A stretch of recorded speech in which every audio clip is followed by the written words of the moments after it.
విశ్వాసుల్ని అన్ని చేసే విశ్వాసుల్ని అసలు నీకు ఏ నొప్పి తగలకుండా రథం దిగటం ఎక్కటమే నీ పని.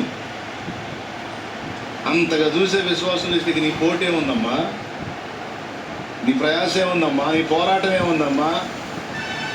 అట్లుండదమ్మా.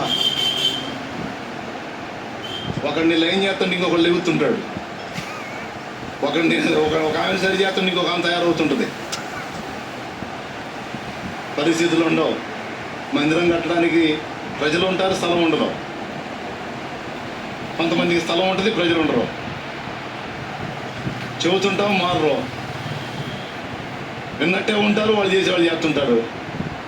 మనకు తెలిసినప్పుడే కడుపులో మండిపోతుంటుంది. ఏం చేయాలో అర్థం కాదు. కొడితేనే మళ్ళీ కనపడరేమో. దేవునికి స్తోత్రం. మళ్ళీ మన మీద చెడ్డగా చెప్పుకునేవాళ్ళు, సంఘాల్లో పరిస్థితులు అయ్యి కొంతమంది అట్లా చెప్పుకుంటారు. దేవుడి వల్ల కాదండి, మీరు ఎవరు అట్లా చెబుతారు. ఏమో ఇప్పుడు ఎట్లానే ఫేస్లు పెట్టి బాగానే ఉన్నారు. ఇంటికాడ ఏమేమి చదువుతారు ఎవరు తెలుసున్నా లేదా? దేవునికి స్తోత్రం.